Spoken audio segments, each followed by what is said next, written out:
Good afternoon and welcome to the fifth concurrent session of the day, integrating math study skills and learning into Yeah. the virtual courses.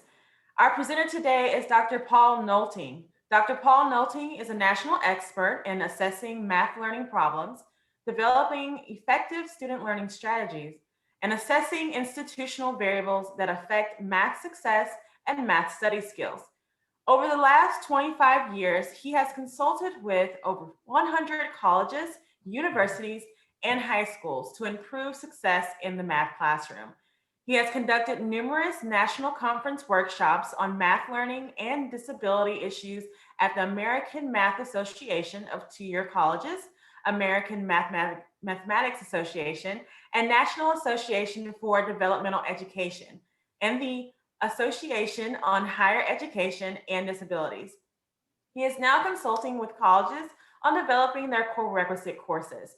Dr. Knowlton holds a PhD in education and curriculum instruction from the University of South Florida. If you have any questions for the presenter during the session, please feel free to enter those into the Q&A section at the bottom of the Zoom room screen, and we will address them at the end of the talk. On that note, I will hand it over to our presenter. Okay, thank you. Let me go and hit the right buttons. And that should be sharing right now. Let's see if I Yes. can enlarge that. There we go. And thank you for being here. What I'm thinking is you're already zoomed out, but I guarantee you that this will be very enlightening for you. And I also guarantee you that basically you're going to learn what you can do next week to improve your success of your students. We're going to do this a little bit differently because everybody's just been talking. Julia is going to ask me a series of questions, which are also actually posted on here, which I'll just go to the next one, which is the first question. What I want you to do too is think how you would answer that. Some of them are actually directed to me. Some of them could be directed to everybody. You can use the chat to put in there. You can ask questions about the questions. So we're going to make it more involved. And what we're really going to do is figure out how to help students become successful next week. We talked a lot about problems and concerns and co-recs, but hey, write down the classroom and the co-recs. This is what we can do. So Julie, go ahead and start the first question, and then I'll still go ahead and start talking about it. What is your motivation for developing and teaching math study skills? This is a real good one. People started asking me, why was I doing the math study skills? Gee whiz. Well, a couple of things. Students were failing. I mean, this flat out. I'm a good instructor. My colleagues are good instructors. So I'm sitting there going, they're failing. It may not be us. And I had a bunch of students trying. It may not be them. So what the heck's going on? So I started doing some research in these areas. And what I found out is mainly affective characteristics, study skills, study strategies, anxiety, all that. Students need they need math to graduate. I had so many students come to me, Dr. Nolting, all I need is math to graduate. Yeah, I noticed, I work at that time at a community college. Yeah, I noticed you got 75 hours, supposed to graduate with 60. So we're going to keep you going on through here. Other words, some of the general study skills didn't work, that sort of thing. They took away the placement test, so now it's a crapshoot sometimes of who's in where. And the most current one now is the virtual and co-recs. We're having a lot of these students who need to be taught how to learn outside the classroom. And if it's outside the classroom, we got to do that. And then instructors wanted statistically proven math study skills. They didn't want something off the internet. And I talked to people about this before. You're getting off the internet. Well, that's pretty good. How do you know it's valid? And they go, well, it's on the internet. Well, heck, I can take you to a pharmacy. You can pick some drugs off there. Maybe it'll help you. Maybe it'll kill you. You better figure out if it works or not. So that's kind of the things we're looking at now is what we can do for that. Next one is, this is good. How learning math is different and why it pays off. Oh, this is a good one. If you want to put in the chat, why do you think learning math is different? It is different, man. It's maybe pretty close to chemistry and physics, but it really is different. And this is something that we're going to talk about in a few minutes. How does it pay off? Because most of the students go, I don't like math. I don't want to do math. And I used to be the apostle Paul of math and preach how good it is, et cetera, et cetera. I figured out that was the best way where they never come back and visit me in my office, because they go, nah, he's gonna, no. So this is what we got to look at. So some of you should put in there, think about how is it different, okay? And here we go. How is it different? Yeah, this is a good one. Go ahead. How are the skills needed to succeed in math unique as compared to other disciplines? That's what you've been thinking about, how it is. How is it unique? Here we go. Virtual learning. It's difficult for students, but here's the main one. How much faster does a college math go than a high school course go? I've asked this to groups and they're stumped. Even some of the math instructors were stumped. I said, well, okay, how many days you're in school? How many hours? How many hours do you teach? My goodness, it's going 3 or 4 times as fast. And I go, did you tell the students that? They think it's 13th grade. I go, no. Well, you got to tell them that, you know, most learning occurs outside the classroom. That's really true now with a lot of the virtual things. Sequential learning, you know, I make an F in history, first test, make an F the second test. I study, I can get a C, I can get an A, I can pass. F in the first test in math, F in the second test in math. And usually I refer them to a learning resource center because I can't help them anymore. And I don't, if they stay in my class, which they don't, they just withdraw and go, you know. Anxiety, self-efficacy issues. Oh my goodness, you know. And what we have to do is help them understand that math self-efficacy does exist. Next one, requiring more self-directed learning. Yes, yeah. We have to require them to learn outside the classroom. It's part of our responsibility to teach that. In fact, I did a couple of blogs for Amatic on that issue already. When you get into math as a foreign language, yes, it is. Yes, it is. Okay, math, ask your students this one. Is math the only socially accepted course you can fail? The answer is what? Yeah. So you got to bring all this kind of stuff up. And then here's the real good question. Even your virtual classes, ask them, how do I like math? How do you like math? And I do that and I say, can't use cuss words, no cuss words, but how do you like math? I actually get about 20% saying they love it. The 80% are going, whatever. And I go, yep. You didn't do well, yep. You didn't do well yet. Didn't do well yet. You heard that word yet? I don't argue with them. I just say yet. And I just listen and go on. So another thing I've started doing too is trying to convince them to learn math because it's nice and fun. It's great for us. We like it. Previous presenter, hey, we like doing math problems. I just cut to the chase and say, how much money do you want to make? How much money do you want to make? And they go, this is the students now. Even the instructors go, what do you mean? I said, well, you're here at college, probably have fun, make money, and most of us have fun and make money. Good deal. But how much do you want to make? Oh, I want to make 80,000. Okay, let's go across this chart.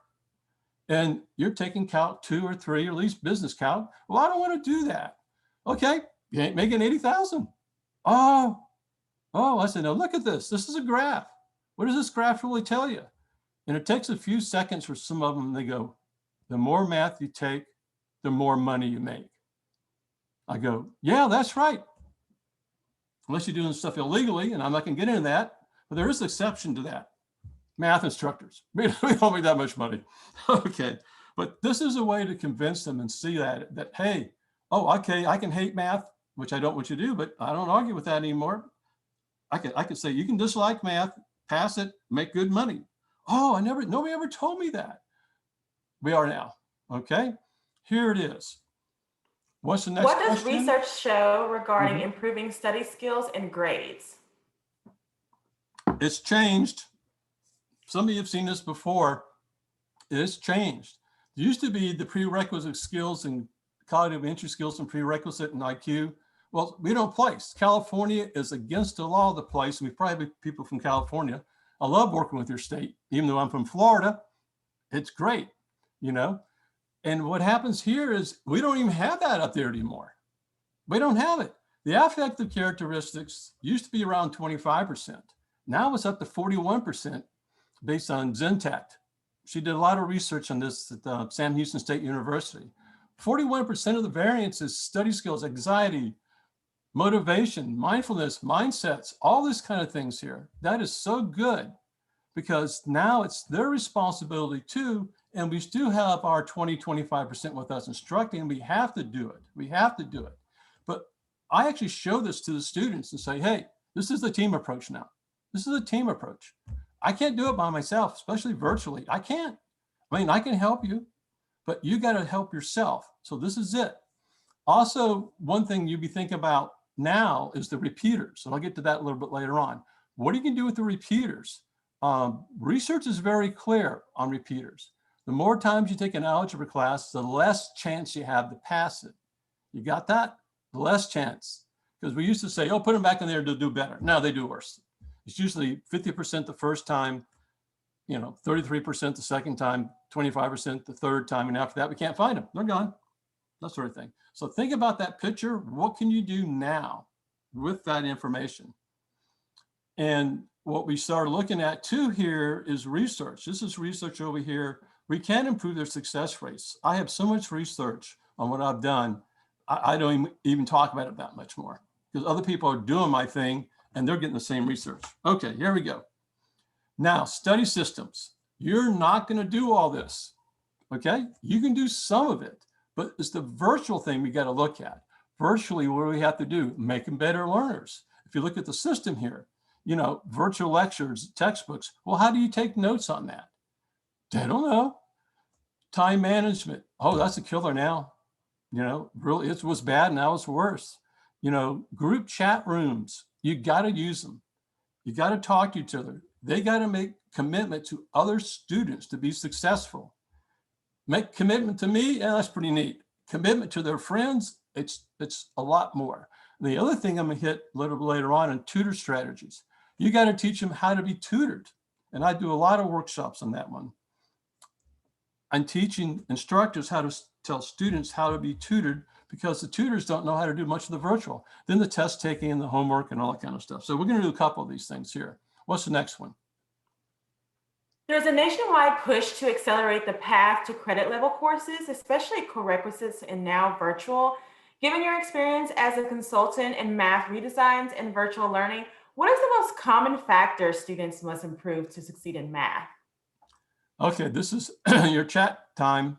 Go put it in, because what do you really think it is? I thought it was teaching them more math and become a better instructor, which I can. But what I found out is we got to make the students better learners. That's what we really found out in this information. More motivation, self-efficacy, self-regulated learning. We got to make students better learners because we are pretty good. Remember that chart, that 25% thing? You already got probably 90% of that variance you instructing. Of course, if you didn't, you probably weren't teaching anymore. But anyway, so it's easier right now to make the students better learners because we can approach a lot of people and make them more successful. Okay? What are co-requisite courses and which designs are the best? Good question. Navarro did a good one already. Seminole State did a good one. Of course, when they said Seminole State, I was thinking Florida, but it's Oklahoma. So what you do is a bunch of courses where you're going to have either a 3-2 or a 3-3 like Navarro, and you're actually having separate instructional courses and separate co-requisite courses. And it could be a 5 or 6 hour deal. What thing I'm getting at now with co-requisites, here's the thing. If you can do a co-requisite, you have to understand where the students are in the co-req. Hawks has a good system. I call it aggregate the data. Well, that means that you give them all the tests, you figure out what they don't know. Because if you're doing remediation, you're just guessing. I can take this aggregated data and I can go, my goodness, they can't solve dual equations. Okay, let's work on that. That's what we want to look at. When you start looking at anything else, is you start with a view of developmental, and at the end, what you're really doing is just-in-time study skills and remediation. That's what we got to look at. And also virtual breakout activities. You can do active learning activities at breakout. Okay, let's do the next one. Why do you recommend as soon as possible in virtual and co-requisite courses to identify where students are struggling in study skills? Here it is. I've had this for years. I've enhanced it a little bit. We give them the math study skills evaluation. Hawks has it built in. Not only do they have it built in, they got it built in where if you get the wrong question, the wrong answer, they'll tell you where to get the right one. So we have to assess them up front. Now, the assessment is two ways. One is with the math study skills we just talked about. And I'm going to show that in a few more minutes and talk about it. The other one is the prerequisite skills. We actually have colleges still do the old paper pencil prerequisites. The old Scantron thing, which is, back in the 30s, not really. It's back in the 80s, okay? But I want to know how can I say this? I want to know who's in trouble before they fail the first test. You got that? After they fail the test, we're behind the 8 ball, especially with your co-requisites. You got to know. You got to know. And the other thing with the co-requisites, which I haven't seen research on, is what happens to the bottom quartile of the co-requisites. In other words, you had an ACT of 16 to, let's say, 20 to get in. What do the 16s do? What do the 17s do? That's another research thing. But what we're looking at here is basically figuring out what they do and how to help them out with the study skills and the co-requisite course. This is the study skills. This is one you can take. It'll tell them exactly what page numbers to read, and I'll get to that in a few minutes. And actually, it gives them, as I call it, let me just go back. It gives them motivation. Now, you're thinking to me, what the heck is this guy talking about? Here's what it is. Failing the math study skills evaluation is great. You got me? It's no math on it. That means you have horrible study skills. Well, you probably do. We never taught you to have study skills. So I tell the students, yep, you failed. I'm so happy. Failing math test, I ain't happy on that one. Failing this, I'm great, because we can teach you learning behaviors, which we're going to do in a minute, to make you more successful in math. You say you don't have the math gene? Man, all I'm saying is you don't have the study skills. I can fix the study skills. We can put those in the co-requisite courses and virtual courses. And they go, oh, so maybe I am smart, but nobody taught me how to learn. I said, yeah, it's like going out in the football field and I'm going to teach you how to play football, but I ain't going to coach you. Just run around and put you in a game. Yeah, you won't last long. Okay, let's get this next one.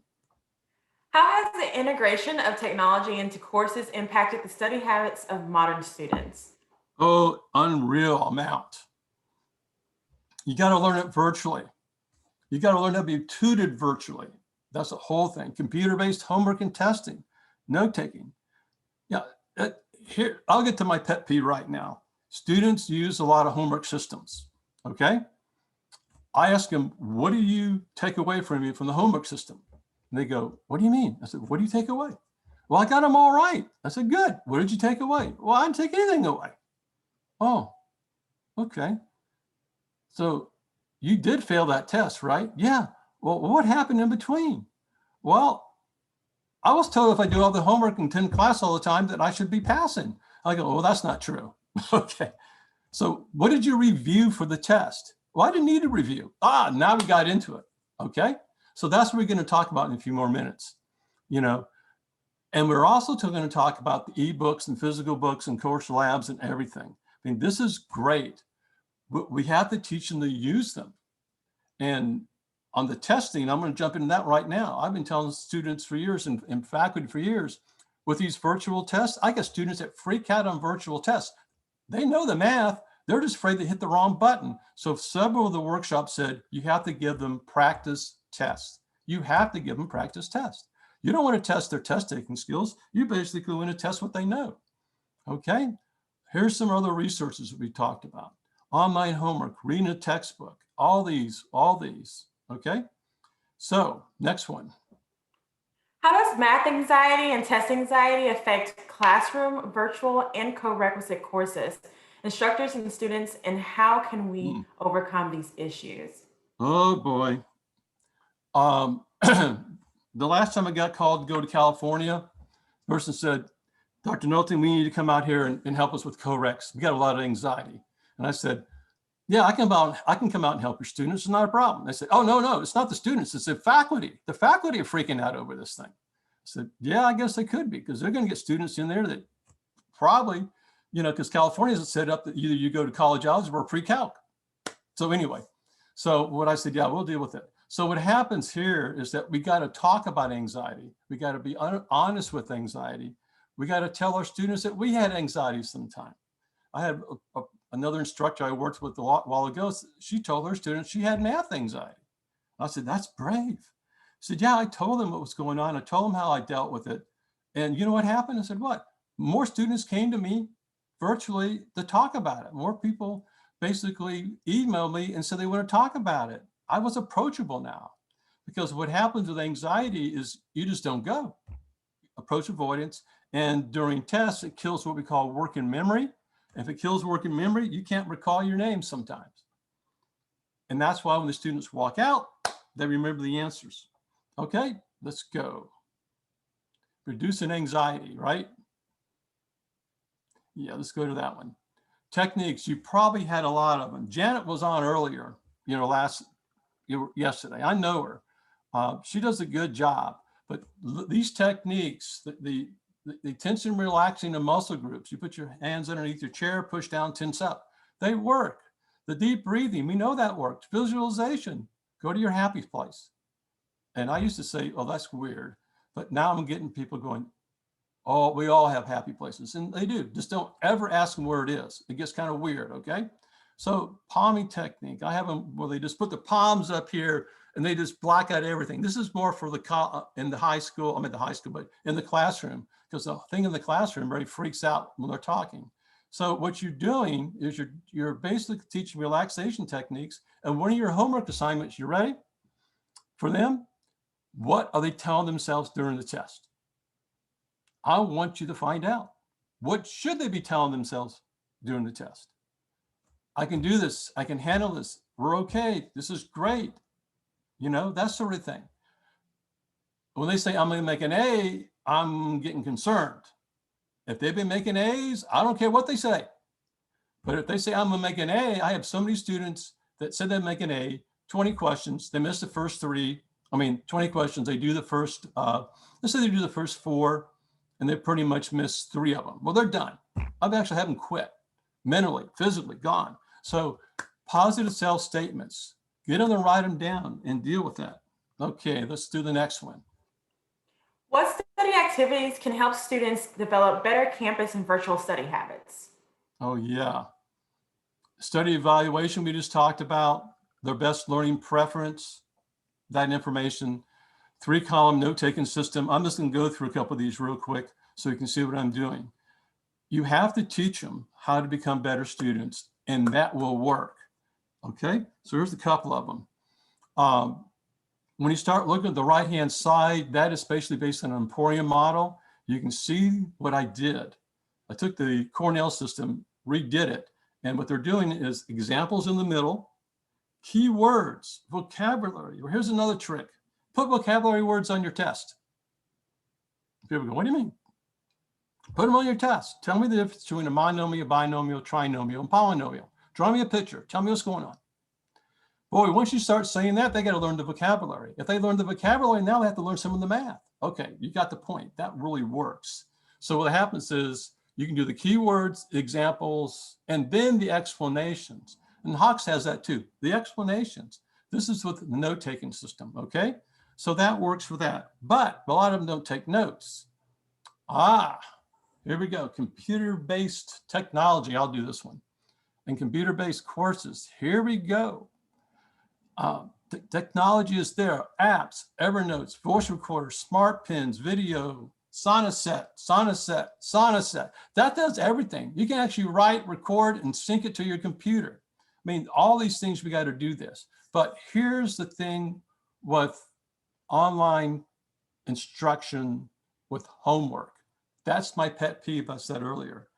Same principle, examples, keywords. It's all in these online systems. And explanations. Same as the note taking, same as this. So once I get them to do these things here, and I actually tell them to take a picture with cam recorder and send them to me, scan and send them to me, show me that you did it at least once or twice. If I'm working with individually, I'm going to have them hold it up. I also have another really low-tech trick that Fred and I talked about with the Matic, whiteboards and stuff. Some of the students are so afraid. I have them do the whiteboard. We doing a problem individually. I do the problem, they do the problem. I hold it up, they hold it up. That's about as simplistic as we can get it with the students, but it involves them. But think about this. I can actually cover up the examples and sections over here, which I'm doing. And I can ask you, what are the key words? What are linear equations? What's distributive property? What are adding like terms? If you can answer that, you move on. If you can't answer that, we got to go back and help you. But you have to review the homework notes before the test. Okay. And that's what's happening with a lot of different people. Okay, let's do another one. Oh, yes. Reading the textbook. Do you ever teach them how to read it? No. Do you need to read it? No. I was working with Miami-Dade College one time, and they were complaining. They said, well, the students read the textbook. Do you ever use it in class? Well, we don't need to use it in class. Well, neither do the students. And they go, oh, you mean I got to show them? I said, yeah, you got to show them how to use the textbook. Otherwise, it's not valuable. Okay. This other one, this is the goals. Have them make goals. What we know from psychology is this. If I put a goal down and make a B in math, and I put down the strategies to do that, okay, I'm more likely to do it. Especially if I share it with my friends, especially if I share the strategies with them in a Zoom group, they are committed.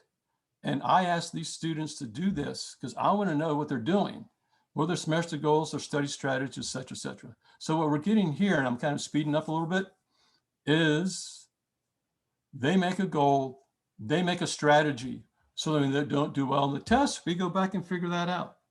Okay, next one. How do you recommend incorporating math study skills in the classroom? Okay, here we go. You can put it right in the classroom. You can put it right in the co-rec. You can put it, you got to front load it. My research is very clear on this one, okay? I can do it in a couple seconds. I did my dissertation on taking students who failed elementary algebra 2 to 5 times. The worst groups you could ever see, okay? And I ran a study skills course, that sort of thing, for 1 semester. And it was a total failure. Now, people don't tell you about failures, right? I'll tell you, it was a total failure. What I found out is the next semester it helped them.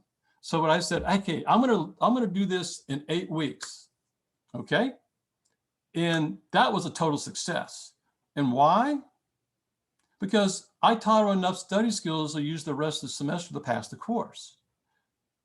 And the other students were saying, why do you teach me a test taking strategy when we're getting ready to take the final? You should have told me this 3 weeks ago or 3 months ago. Okay, so that's one thing. You front load it. You can flip the classroom, make the assignments. You integrate it, like I said, in the co-rec labs. This is a must. You take the math study skills evaluation, you integrate it in there, and it works. Okay, reading assignments, it's part of your grade. I put math study skill questions on the test. I count it as a homework assignment. And what Hawks has done is so neat. They have a multiple choice question set up for you already. So you can just go tell them to take the multiple choice test. It grades it, and it'll actually tell you the correct answers, and it'll tell you where to get more help. So you integrate it that way. A lot of this works if you, how can I say this? Tell the student and let them know that they are responsible But then you got to say, this is what you'll be responsible for. You're going to learn the study skills. And I'm going to test you on it, by the way, 1 question per test. And I know statistically, that doesn't mean anything. To them, they go, I got my 5 points. Yeah, you sure do. What else you got? Well, I got another 10 points because I did what you said on the test. I said, that's good. Okay, next one. What are some of the Hawk's multiple choice math study skills questions? Yeah, they're right here. Which statement is this correct? And they'll say most of the times test scores are the only basis for course grades, et cetera, et cetera, et cetera. They have the questions built in, and that is a good thing. What are the 3 major components, the 7 steps of taking notes? Yeah, what are they? Show me the note-taking system. Show me how it works. We just discussed it. So that's what we really got to do. That's a good deal because they got it built in. Here's some more in here, but you get the point. They're asking you about learning behaviors that are associated with math success. That's it. Okay, next one. My college already has a study skills course all students must take. Why would this be beneficial for our math program? Oh boy, here we go. If you're out there, I don't think you can raise your hand, but you can hit the button. How do you have really study skills courses? Okay, we got a few people. Yep. Do those study skill courses ever talk about math study skills? Answer is no. They don't. I mean, if they do, you're lucky. You are lucky. Because when I go talk to colleges, I go, what is the #1 course that most students don't do well in college? And you know what it is? It's math. And you have a college success course. So you have a college success course that's teaching you how to pass history and English and sociology, which it does a good job, but you don't have it helping you pass math. It's like going to the doctor and you're going, well, I think I have the flu. Well, that's okay. We're going to treat you for something else. That's where we got to get into. It's the benefits of the math program. What happens is math is the #1 course preventing people from graduating, and it works. And I'm going to give you some more examples because this is stuff you can talk to. Go ahead. How can I sell my administration on integrating study skills into the math curriculum? Here we go. Ever do the top 10? Your colleges should do the top 10. You're going, what the heck is top 10? Is the top 10 required high enrollment classes and their pass rates. When I go and consult at colleges, I always tell them to go do that. Most of them say we already did it. Well, how many of the top 10 are math? What do you think? Half. Okay, that's what we're finding out. But a good thing. Math is usually not #1. And people are going, oh, it's not? Oh, that's great. What do you think the #1 course is? This is something you can put in chat because this is interesting. #1 course, I'll give you a few more seconds. Not math, you gotta be proud. You ready? Accounting 1.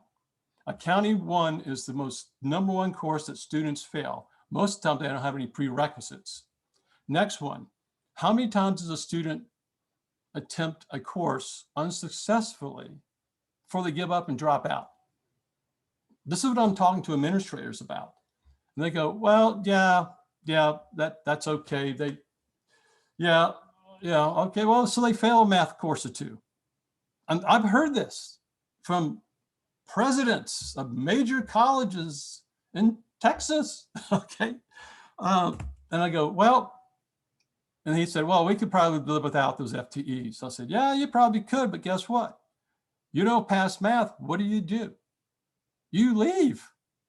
So what's happened is that if you don't pass math, usually 2 times, you're gone, which means that the FTEs for math, who cares? But you just lost the other 9 to 12 hours of FTEs from them taking sociology, science courses, humanities. You just lost a couple $1 million. You know that, right? And this one president says, oh my goodness, I never thought of it that way. And we were out to dinner with the president and the math chair. And this is the truth. Turns to the math teacher, says, how much money you want? I want 50,000. So we can start running the lab better and help out. Okay, come by my office tomorrow. We'll do a budget transfer. I mean, this is how powerful this is, you know. And then repeating students, especially the reversal repeating students. Oh my goodness, what are you gonna do with them? You got to teach them how to learn. My guess is you're going to have a lot lower pass rate than even in the classroom-based ones, and co-requisite courses too. If you put them in the co-requisite course and go, the thing about the co-requisites I talked to you about earlier is those lower level students. What do you do with them? You put them back in, you got to do something different. And this different can be the study skills. And they got to learn quicker and faster outside the classroom. And guess what? You in the math department are famous. You talk to all the students. We find out that math study skills and general study skills are different, but the people who learn math study skills do better in all courses, that sort of things, okay? And course improve the STEM programs. More success means more money. I already talked about that one. That's how administrators think sometimes. Okay, and then we're gonna get to a couple more things too.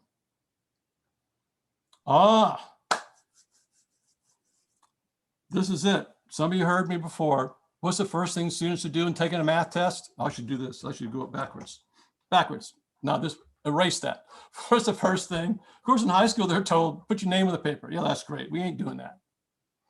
First thing they're going to do, they're doing the memory data dump. So how do you do a memory data dump? I used to tell them, you can do a memory data dump. And I said, look, how would you make up a cheat sheet? And some of my colleagues didn't like that, but they can rephrase it. But they knew exactly what I was talking about. They said, I can do a good one. Okay, that's your homework assignment. Can't use it in the test. I don't want you to make it up. In fact, I want you to get in groups and make up group cheat sheets. Boy, is that powerful. Everybody wants to outdo the other one. And then they learn it. And guess what they do in the first step? They do the memory data dump. They put it down. That is so powerful. That works. And then you can see the rest of the steps, you know, preview the steps, test progress schedule, all this kind of things. Also, when students get stuck, I can't do it, I tell them to write down the math problem on a piece of paper. Don't look it on the computer, write it down, because kinesthetically, them writing it down, they remember some things. That is great. Skip difficult questions. Must turn in scratch paper. Yeah, we got to do that. And then using all the test time. I talk to them. It's not as bad virtually, but still they want to get out of there. So I teach them the relaxation techniques to use during the test time. Last thing, we got a couple more minutes, because I promised you at least 2 or 3 things that are going to help you. This step, I have them do it. I have them make up their steps for taking a test. I don't require 10. Nobody does 10. I like 10s because I like math. That's 10. Great. You got to do 5. Give me your 5 steps, because I know if I have their 5 steps and we got them down and the student gets stuck, most of the time they get stuck on problem 5. Instead of panicking, they're going, okay, what's my next step? Skip it, read it twice, skip it, move on. If I remember how to do it, come back to it. You know, that sort of thing. What's my last step? I'm going to review things. Now, what are you going to review for? It depends on what you made in mistakes last time. Did you have a bunch of misread direction errors, a bunch of careless errors, a bunch of concept errors, application errors, test procedure errors, study errors? I defined all these. And when we get the first test back, I go through them and make them do it. I said, how many points you miss? And then the next test, I give them points for doing it again. Then I don't give me more points. But this is powerful because we have to analyze the reason why they weren't successful, not go study more. Yeah, you did miss that one. And of course, they want to omit for careless errors, and I love when they do that. I just write another problem out and virtually show it to them and go do it. They go, I can't. Well, it's not a careless error. They go, oh, you caught me. I said, yeah, I got you. But I still want you to do well. So the idea of the concept errors, I didn't understand. Application errors are basically, how can we say this? Graphing, word problems, which you don't get much. Test procedure errors, you didn't take the test right. You didn't do the 10 steps. And one of the most common test error now is people get stuck on one problem and spend 5 minutes or 10 minutes on it. I studied that rate and distance problem. I don't care what happens. I don't care if I fail the test. I'm going to get it right. Oh my goodness, I got it right. I got 3 minutes left for the rest of the questions, and I got 10 of them. Oh, I guess I failed, but I got it right. So this is where you got to talk to them about. You don't want to do that. In the study areas, what did you study in that before? Did you study? Now we're back to the notes. Now we're back to the homework. What did you review? That sort of thing. And I do have students who cram. I do have students that cram and make A's and B's. And usually they become math instructors. That's a joke, but it's probably true too. So cramming thing is a little bit different. Okay, now what can we do with all this kind of stuff? Now you finally figured out I wrote a book. Well, let me tell you this, because we got about 3 minutes, 5 minutes? 5 minutes. Okay, good. I can do this in 2. When we went back to the first slide, I was doing math study skills basically to do this, to improve my students' success rates, to improve the college success rates. After doing my dissertation, I had to go do a speak at the National Councils of Teacher Mathematics. When I mean had, one of my committee members was president of the organization, and you know what I'm talking about. She made me do it. I went and gave my talk. I talked for 30 minutes on the integrity of my dissertation. And finally, validity, using Tukey, Bonferroni, analysis, all that kind of stuff. Finally, someone in the back of the room says, "Hey, we don't care about that. What did you do to have them learn math?" I go, "Oh, that's what you want?" So I told them that. And then afterwards, somebody goes, "Okay, we want to do it. Where's your book?" I go, "I don't have a book. I didn't write a book." Well, eventually I did. The last question is, a guy coming to me afterwards says, I want you to consult for us." "Really? I never consulted." "Well, how much do you charge?" "I don't know. $250. "Okay. Not now." But anyway, so that's what I want to get. So the idea is this book material is proven to be successful. And I'll go back to one more thing. The other thing we're going to do too, and I already got permission to say this, we have this book here with Hawks, and we're getting ready to do an ebook. So what happens is, if you think they can't get it from a paperback, which I still believe is better, but the ebook is better than anything else. So now I'm pretty much over my time, but I'm so excited to talk to you because this will help so many of your students. And if you're doing the chat, and put in suggestions, because we'll share them. I'm not the only expert on doing this. You are the expert. How can you do this? So we'll open it up for questions, open it up for what we're going to do. Julia, you're in charge. So yes, we'll open it up for questions and answers. If you have any questions or comments, you can send them through the Q&A section at the bottom of the Zoom room screen. I personally, I teach English courses, but I do know that when you mentioned just sharing that, if you have that anxiety about that particular subject yourself, sharing that with the students, it opens them up. It makes them feel like, okay, I'm not the only one. For some reason, they have this fixation in their head that my teacher is perfect. They cannot make mistakes.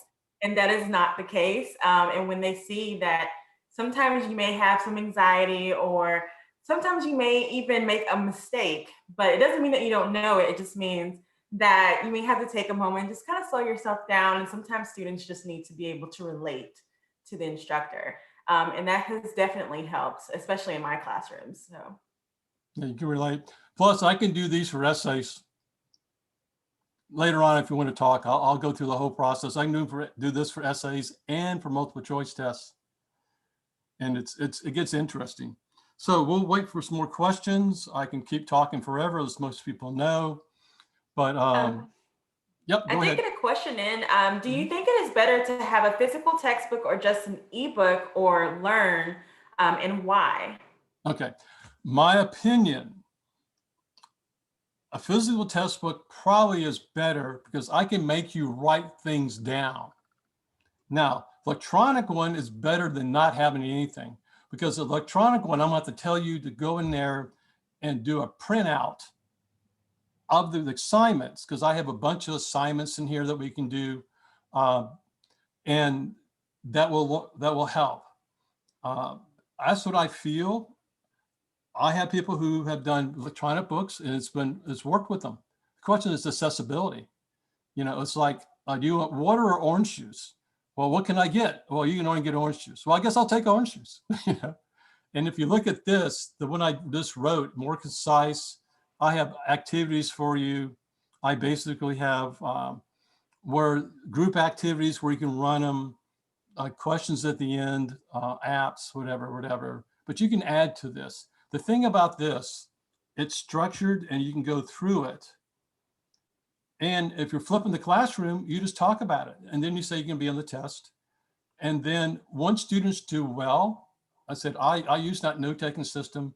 That helped me prepare, and I got a B and I had a D last time. I said, share it with the class, would you? I was like, oh yeah. And virtually, I said, share it virtually. Yeah, this stuff worked.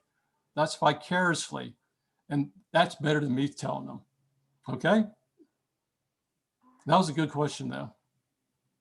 Does anyone else have any other questions? I have one that just came through. What is your opinion on students taking their own notes? I've read research on this, yet students don't want to do this themselves. They always ask for a copy of the PowerPoint. Okay, here we go. My opinion is they have to take some notes.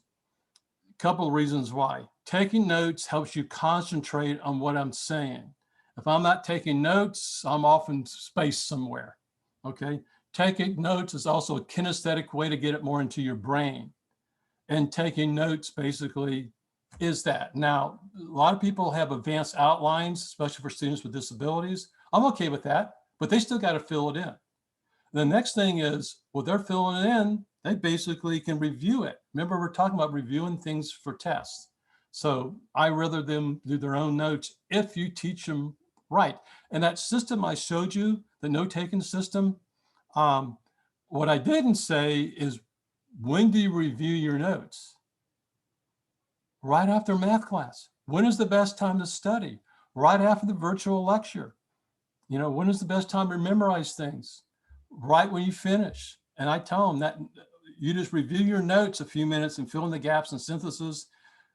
You could spend that 20 minutes doing that, and it's worth 2 hours 2 days later, because it goes right into your working memory, long-term memory, and abstract. But that's a good question too. Our next question, some students have difficulty believing that spending time developing math study skills is worth it. They feel that it would be better for them to practice more problems. What could I say to persuade these students that developing math study skills will benefit them? Well, one, that Bloom thing I showed you, that circle earlier on, I shared, I said, this is the responsibility. We know this. Two, I have a bunch of other research that says when you do it, it works. Three, I have some students, like I said earlier, that start practicing it and do it. I have some students that I could actually videotape and show them in the next class. And then this is what you do. You give them the math study skills evaluation. You got that? Because what happens is, I had good study skills. Well, you made a 62 on the evaluation. I don't think you did. And they go, well, what do you mean? I said, well, you answered the questions, right? And they go, yeah. Well, this is you, right? Yeah. Well, these are behaviors that are associated with math success. And it's not your fault. This is the number one you got to say. It's not your fault. In fact, it's our fault. We didn't teach you. And I'm going to show you a trick right now. I'm going to show you that memory data dump thing. I'm going to show you note taking. So what happens is all of a sudden they go, oh, I didn't know that. Oh, I didn't. I said, well, the rest of the materials are here too. So it will work.